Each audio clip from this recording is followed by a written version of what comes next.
I'm Tolly Jones. And I'm Tori Ward, and this is Blazer TV. Today, we'll be discussing UAB's many Black History Month events and lectures.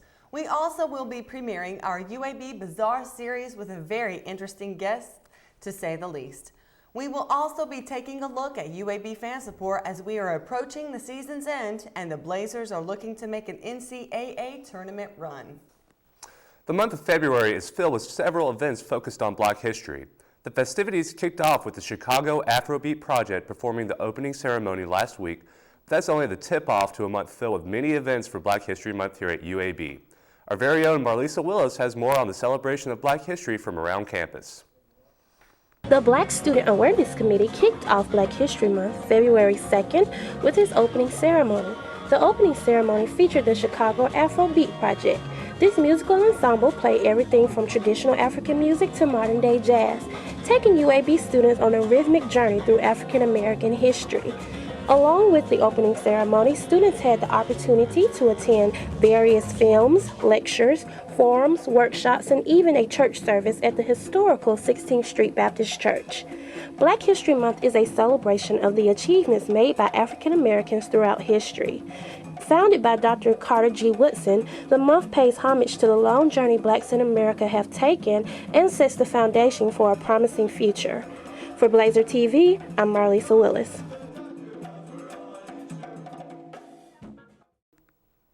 Thank you, Marlisa. There will be several events on campus throughout the month of February to celebrate Black History Month. The NAACP Image Awards and Fashion Show was rescheduled due to weather conditions. The dates have not been set yet, but if you have any questions, you can call the Student Involvement Office at 934-8020. The closing day ceremony will be February 26th, that's a Friday, at 2 p.m. at the Blazer Hall Life Center. In other news, the Oscars are coming up on the 7th of March and the excitement is spreading.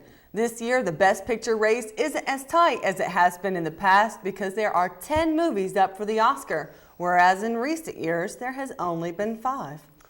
Best Picture isn't the only category, though, and 3 movies have run away with the nominations this year. Avatar and Hurt Locker are both nominated for 9 awards, and Inglourious Basterds is nominated for 8.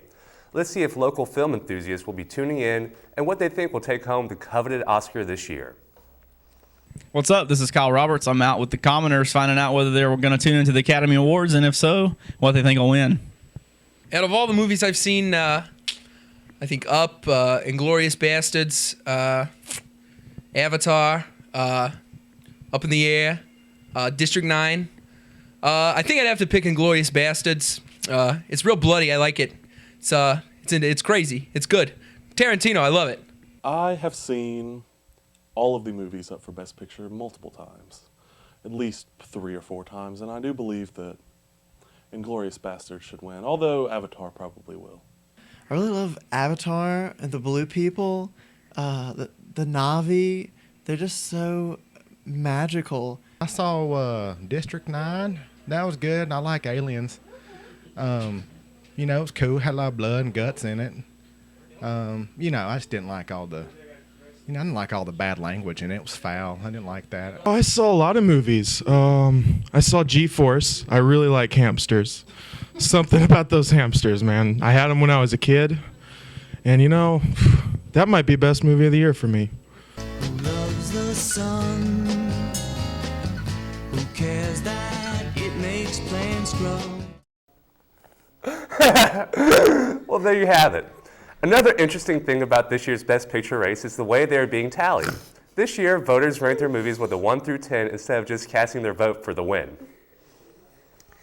These will be placed in piles according to the number of number 1 votes, and the smallest pile gets thrown out. They keep doing this until the film with the highest overall ranking wins out or has more than 50% of the vote. We may end up with another Bush versus Gore. Tell us what you think about the new system at blazertv@gmail.com.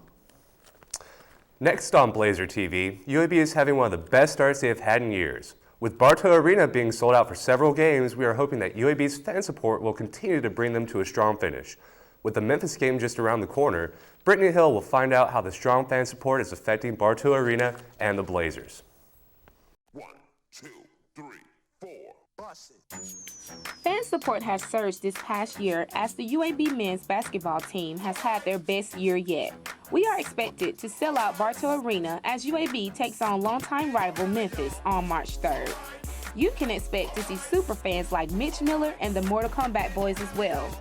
Fan favorites Aaron Johnson and Elijah Millsap say they really appreciate the support of the fans, and it makes them want to play harder and stronger, especially at home games. The volume of cheers generated by UAB fans blows the roof off of Bartow Arena, and that is what it takes to take UAB to the next level. Record numbers of fans have been recorded just this year. Obviously, it's cool to be a UAB Blazer fan. Signing off, I'm Brittany Hill, reporting from UAB Bartow Arena. Here on Blazer TV, we are starting a new segment called UA Bazaar. UA Bazaar focuses on all the things bizarre at UAB, from extraordinary art pieces to fun and quirky facts and eccentric and exciting people. It's where we point out different and wacky things happening here at UAB. In the upcoming weeks, you can expect interviews and intriguing footage of events on the campus of UA Bazaar. This week on UA Bazaar, we have special guest Mitch Miller. If you have been to a basketball game lately, you have seen Mitch on the front row of the student section with green and gold hair, hooping and hollering while dancing to Michael Jackson's Thriller. Hi, I'm Ashley Thompson with Blazer TV. We're live in studio here with Mitch Miller, who is a Blazer super fan. You may have seen him at many of the UAB basketball games. Can you tell us a little bit about yourself, where you're from, how old you are? All right. Well, originally I was born in Indiana, so I'm a Yankee, converted Southern. I moved here when I was in the 8th grade.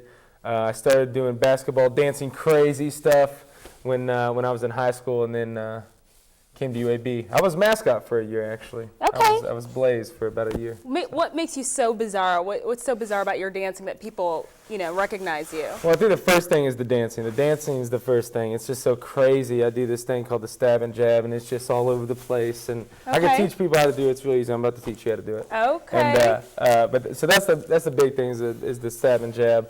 And then the next is the outfit. The second is the outfit. It's just so ridiculous. I mean, I'm wearing, swimming trunks and Old Navy vests. It's just crazy. And the goggles, just don't even get me started on that, from a laser tag set. But then the third thing, I think, is just what I do at the games. And mostly what I do is I find players that I absolutely can't stand, which is just random. On the opposing team? Yeah. Opposing, okay. Well, sometimes on our team. I'm just joking. No, but I just pick one. Like at the Georgia game, Price. I don't know the guy. I have no idea. But I hate him. Okay. So that's what I was doing the entire time, especially refs. I hate refs too. So when was the first time you decided, I want to go to a UAB basketball game, dress up, and do all this crazy stuff for the university? That's interesting because I can't really tell you when it started. It wasn't like an epiphany. I don't know. Maybe it was. I came to the games, and I came to football games when I was a freshman. It was just kind of, that's cool. I guess I really got into it when I was a mascot as Blaze, and it just didn't, I felt confined by the suit. And it's not like I'm a huge, egotistical guy. I'm all about the team anyway. But with Blaze, you just couldn't see anything. Right. You just couldn't see anything. Are you getting any recognition around campus or anywhere outside of UAB? Actually, this morning, this morning I got some crazy recognition. Can you start dancing, doing a little something for us? I'm sorry. I'm about to teach you the step. Oh, okay. All right, I forgot. Well, thank you so much, Mitch Miller, for coming into the studio. We hope to see you. If you want to see Mitch Miller, come to any of the UAB basketball games, and we will see you later. You got it.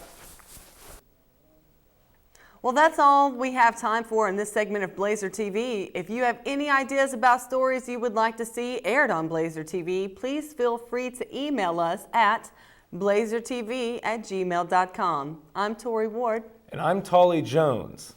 And I love to dance. Thank you for watching.